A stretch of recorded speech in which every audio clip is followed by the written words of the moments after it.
जय गजानन. नमस्कार. तुमच्या सर्वांचं माझ्या चॅनलमध्ये खूप खूप स्वागत आहे. तर आज आहे जन्माष्टमी आणि श्रावणातील चौथा सोमवार. तर ज्यांचा श्रावणातील चौथा सोमवार आहे आणि जन्माष्टमी देखील आहे, त्यांना प्रश्न पडला आहे की आजचा उपवास कसा सोडायचा आहे, म्हणजे श्रावण सोमवारचा उपवास कसा सोडायचा आहे.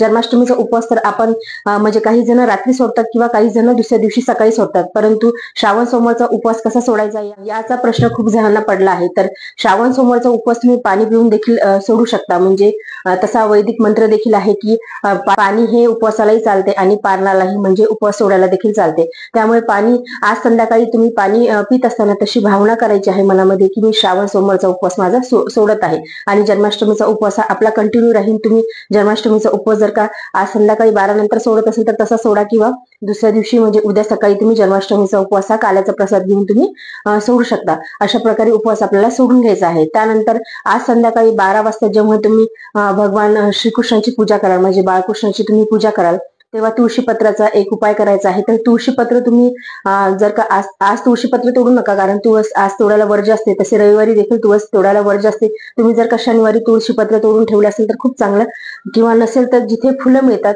जिथे फुले आपल्या पूजेचे साहित्य मिळते, तिथे तुम्हाला तुळशीपत्र मिळून जाईल. तिथून तुम्ही तुळशीपत्र आणायचं आहे आणि तुळशीपत्र तुमच्याकडे एक असो किंवा जास्त असो, एक उपाय करायचा आहे. तुळशीपत्र आपल्या उजव्या हातामध्ये घ्यायचं आहे आणि विष्णू सहस्त्र नामाचा जप करायचा आहे. म्हणजे विष्णू सहस्त्र नाम तुम्हाला म्हणायचं आहे. विष्णू सहस्त्र नाम जर तुम्हाला म्हणता येत नसेल तर ओम नमो भगवते वासुदेवाय नमः या मंत्राचा देखील तुम्ही जप करू शकता.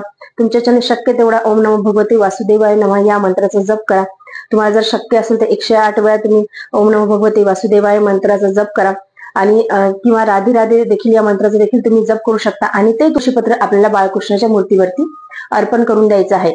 त्यासोबतच तुम्ही गीतेचा 15वा अध्यायाचे देखील पठण करण्याचा प्रयत्न आपण रात्री 12 वाजता साजरा करत असतो. 12 वाजेपासून 5 वाजेपर्यंत, म्हणजे 45 मिनिटांमध्ये आपण श्रीकृष्ण जन्माष्टमी साजरी करत असतो. तर तेव्हा तुम्ही त्या अगोदरच थोडी सुरुवात करायची आहे.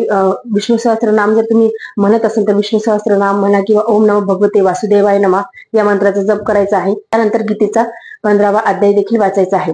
तर अशा प्रकारे आपल्याला सेवा करायची आहे. तुमच्याच्याने शक्य तेवढी सेवा आज नक्की करण्याचा प्रयत्न करा.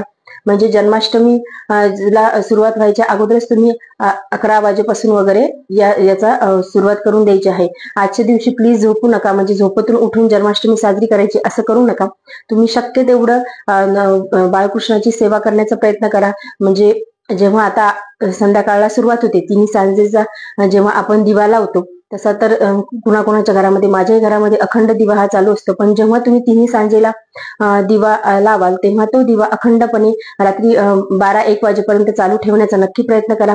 आणि त्यानंतर बाळकृष्णाचा जन्मोत्सव साजरा करा. रात्री 12 वाजता आपण श्रीकृष्ण जन्माष्टमी साजरी करणार आहोत. तेव्हा श्रीकृष्ण जन्माष्टमी साजरी करताना पाळणा म्हणा, झुला तुमच्याकडे असेल तो पाळण्याची दोरी आपण हलवत असतो आणि पाळणा म्हणत असतो की कृष्ण जन्म झाला. कृष्णावरती फुले अर्पण करा, अक्षदा म्हणजेच तांदूळ अर्पण करा. तांदूळ यासाठी आपण अर्पण करत असतो की आपण कुठलेही कार्य अक्षत राहावं, अखंड राहावं, त्यामुळे देखील त्याला अक्षदा म्हणतात. तर ते अर्पण करायचे आहे. त्यानंतर नैवेद्य दाखवायचा आहे, आरती करायची आहे आणि श्रीकृष्ण जन्म झाला म्हणून एक नारळ फोडायला विसरू नका. आणि तो प्रसाद सर्व घरातल्या सर्वांनी सदस्यांनी घ्यायचा आहे. आपण बाळकृष्णाचा जन्मोत्सव कशासाठी साजरा करत असतो की आपल्या घरामध्ये आपलं घर हे गोकुळासारखं राहावं, आपल्या घरामध्ये कशाची कमतरता नसावी. ज्यांना अपत्य प्राप्ती नाही त्यांनी गोकुळाष्टमी नक्की साजरी करा, जन्माष्टमी नक्की साजरी करा. खरंच आजच्या सारखा दिवस परत येत नाही, त्यामुळे तुम्ही या दिवशी भगवान श्रीकृष्णाची बाळकृष्ण रूपातली जेवढी शक्य होईल तेवढी सेवा नक्की करा. आणि त्यासोबतच माता लक्ष्मी आपल्याला नेहमीच वाटत असते की माता लक्ष्मी आपल्या घरामध्ये स्थिर राहावी. माता लक्ष्मी चंचल असते, त्यामुळे देखील श्रीकृष्णाची सेवा ही करायला पाहिजे. कारण की श्रीकृष्ण हे भगवान श्रीहरी विष्णूचेच रूप आहे. विष्णू असतात तिथे माता लक्ष्मी असते, त्यामुळे श्रीहरी विष्णूची म्हणजेच बाळकृष्णाची सेवा आपल्याला करायची आहे. त्यानंतर तुम्ही नैवेद्यामध्ये लोण्याचा नैवेद्य नक्की दाखवा. लोणी तुमच्या घरामध्ये जर का तुम्ही बनवलं असेल तर खूप चांगलं, किंवा आता दिवसभरात तुम्ही लोणी हे काढून घ्या आणि रात्री दुधाचा दह्याचा लोण्याचा नैवेद्य बाळकृष्णाला नक्की दाखवा. त्यानंतर धूपम दीपम नैवेद्यम समर्पयामी म्हणायचं आहे. तुम्ही जन्मोत्सव साजरा करा. लोण्याचा नैवेद्य दाखवायला विसरू नका. लोणी जर तुमच्या घरी समजा तुम्ही सध्या आता बनवू शकत नसेल तर लोणी थोडंसं विकतही आणू शकता तुम्ही, विकतही लोणी मिळते आणि त्याचा नैवेद्य तुम्ही बाळकृष्णाला नक्की दाखवा. परंतु आज सेवा करायला विसरू नका, शक्य तेवढं नामस्मरण करा. कारण की मी नेहमी सांगते की कलियुगामध्ये सर्वश्रेष्ठ सेवा ही नामस्मरण सांगितली आहे. त्यामुळे नामस्मरण करण्याचा नक्की प्रयत्न करा, मनाभावात स्मरण करण्याचा नक्की प्रयत्न करा. तुमच्याच्याने जेवढं शक्य झालं तेवढं नामस्मरण करा. ओम नमो भगवते वासुदेवाय या मंत्राचा जप करा. विष्णू सहस्त्रनाम घ्या. त्यासोबतच गीतेतला 15वा अध्याय देखील तुम्ही वाचू शकता. म्हणजे विष्णू सहस्त्रनाम जर तुम्हाला म्हणायला कठीण जात असेल तर मोबाईलवरती लावून देखील तुम्ही ते श्रवण करू शकता. गीतेतला 15वा अध्याय देखील तुम्ही युट्यूबला किंवा गुगलवरती वाचू शकता, बघू शकता, ऐकू शकता. अशा प्रकारे आजच्या दिवशी बाळकृष्णाची सेवा नक्की करा. त्यासोबतच जो मी सांगितलं आहे की तुळशीचा उपाय, तुळस माता लक्ष्मीचं स्वरूप आहे आणि तुळस हरिप्रिया देखील आहे. हा तुळशीचा उपाय नक्की करा. हातामध्ये तुळशी पत्र घेऊन विष्णू सहस्त्रनाम बोला किंवा ओम नमो भगवते वासुदेवाय नमः या मंत्राचा जप करा आणि ते तुळशीपत्र आपल्याला बाळकृष्णाच्या मूर्तीवरती अर्पण करून द्यायचं आहे. तर आजच्या दिवशी ह्या ज्या मी सेवा सांगितल्या आहेत त्या करायला विसरू नका. जास्तीत जास्त नामस्मरण करा.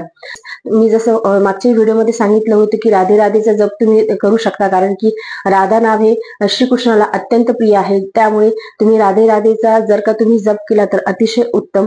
तर राधे राधेचा जप देखील तुम्ही करू शकता. अगदी साधा सोपा मंत्र आहे. तुमच्याच्याने शक्य तेवढे तुम्ही दिवसभर देखील चालता बोलता तुम्ही नामस्मरण करू शकता. म्हणजे तुमच्याच्याने आता बसणं शक्य नाही, कारण की भरपूर कामं असतात आणि कधी कधी आपल्याच्याने बसणं शक्य होत नाही.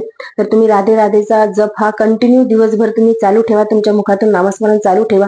कारण राधा राधा नाव हे श्रीकृष्णांना खूप प्रिय आहे आणि जिथे राधा राधा नाव म्हटलं जाते तिथं भगवान श्रीकृष्ण हे असतातच. तर आजच्या व्हिडिओमध्ये एवढंच. व्हिडिओ जर तुम्हाला आवडला असेल तर व्हिडिओ लाईक करा, चॅनल सबस्क्राईब करा.